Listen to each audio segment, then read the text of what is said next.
저는 전 세계 50여 개국을 다녀봤는데요. 비행기를 탈 때마다 비즈니스 좌석은 항상 아쉽게 지나치기만 했죠. 그런데 이번에 처음으로 비즈니스석을 앉게 됐어요.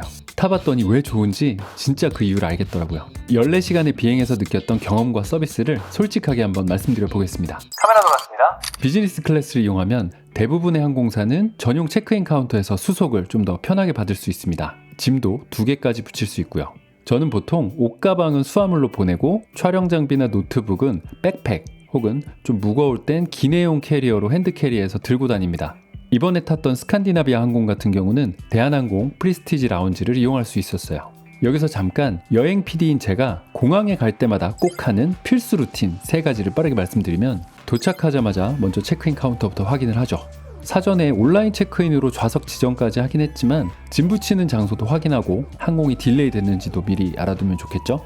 그 다음은 와이파이 로밍 기기를 대여합니다. 출장에서는 노트북이나 패드도 어디서든 쓸 일이 많아서 보통은 여러 기기가 동시에 접속할 수 있는 저렴한 로밍 기기를 쓰는 편이에요. 할인 정보는 댓글에 남겨놓을 테니까 필요하신 분은 한번 참고해주세요. 마지막으로 환전을 저렴하게 하는 꿀팁인데요. 환전은 은행 앱에서 출발 하루 전까지 신청해두면 공항 수수료보다 훨씬 싸게 바꿀 수 있어요. 그런데 당일엔 신청이 안 되니까 꼭 미리 해두시면 좋습니다. 퍼스트나 비즈니스석은 탑승 시 우선 탑승하게 되죠. 반면 이코노미를 탈 때는 저는 줄 서는 게 싫어서 가급적이면 근처에 좀 앉아 있다가 줄 다 빠지면 마지막에 타는 편이에요. 이 기종은 스칸디나비아 항공 SK988편 A350-900 기종인데요.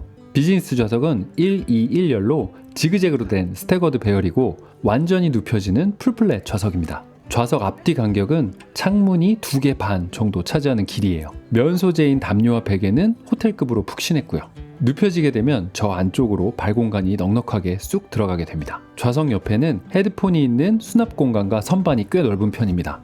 어메니티가 들어있는 파우치가 있는데요. 파우치 안에 안대, 양말, 귀마개, 칫솔, 치약, 립밤과 로션이 들어있습니다. 비즈니스석은 기내 와이파이 사용이 무료입니다. 위성을 이용하기 때문에 이륙 후에 사용할 수가 있는데요. 제가 동영상 몇 편을 업로드할 정도의 속도가 잘 나오더라고요. 식사를 할 수 있는 테이블은 이쪽을 꾹 누르면 튀어나옵니다. 이륙 후에 바로 웰컴 드링크를 주시더라고요. 승무원분들이 정말 친절하셨어요. 좌석 옆에는 등받이나 다리를 들어 올릴 수 있는 스위치가 2군데 있습니다. 이코노미 좌석은 앞열과의 간격이 좁아서 좀 불편했는데 역시 다리를 쭉 펴고 앉을 수 있어서 정말 좋더라고요. 제 자리는 프라이버시가 완벽하게 보장되는 창가 쪽 자리였어요. 비즈니스를 타는 이유 중 하나가 바로 독립된 공간에서 편하게 시간을 보낼 수 있는 게 아닌가 싶습니다. 비즈니스 기내식은 어떤지 정말 궁금했는데요. 메뉴판이 있었어요. 음료나 맥주, 와인 종류, 간단한 3코스에 대한 설명, 그리고 내리기 전 나오는 2번째 식사에 대한 안내까지 나와 있습니다. 화면으로는 다양한 영화를 즐길 수 있더라고요. 근데 저는 노트북으로 업무를 좀 하면서 시간을 보냈습니다. 좌석 옆에 있는 선반 공간은 노트북을 얹을 수 있도록 공간이 충분했어요. 드디어 코펜하겐으로 가는 비행기가 이륙합니다. 자정이 가까운 시간이라서 평소 같으면 자려고 누웠을 시간이죠. 안내 사인이 꺼지자마자 제가 가장 먼저 해본 건 바로 의자를 침대로 변신해보는 거였어요. 사실 비즈니스를 타는 이유는 이게 99%라고 생각하거든요. 식사야 뭐 사실 라운지에서도 먹고 탔잖아요. 누워서 장시간 꿀잠을 잘 수 있는 게 비즈니스석의 가장 큰 장점인 것 같습니다. 여기에 귀마개에 안대까지 끼면 내릴 때까지 세상 모르고 잘 수도 있겠어요.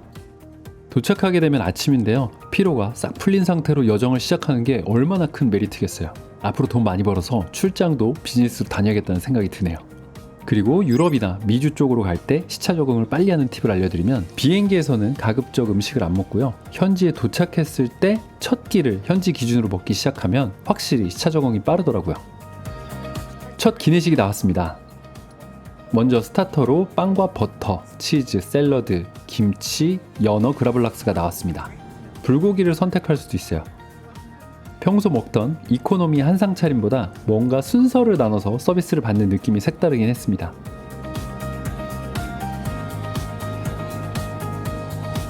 다음으로 나온 메인 코스로는 한식 소고기를 주문했는데요. 치킨이나 라자냐도 선택지에 있었어요.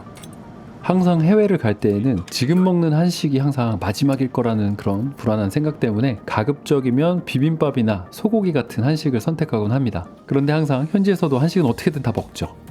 식사 시간이 지나고 나서 갤리로 나오면 스낵바가 있습니다. 간단한 간식이나 컵라면, 음료를 자유롭게 가져다 먹을 수 있어요. 도대체 와인을 몇 잔째 먹는지 모르겠습니다. 사실 나중에 귀국할 때 취리 공항에서 짐 체크하는 저울에서 체중을 한번 재봤거든요. 인생 최고치를 한번 찍었습니다. 저는 영상을 좀 편집하다가 와이파이로 업로드까지 마치고 나서 푹 잤습니다. 잠을 잘 자서인지 허리가 진짜 편하더라고요. 이렇게 비행기에서 꿀잠을 잔 게 거의 처음인 것 같아요. 그리고 도착 전 조식이 나왔습니다. 그릭 요거트에 대왕 블루베리 뮤즐리, 과일, 치즈, 야채 타르트에 소세지, 커피까지 정말 맛있게 즐겼습니다. 컨디션은 100%로 충전됐고요. 비행기는 코펜하겐 공항에 착륙했습니다.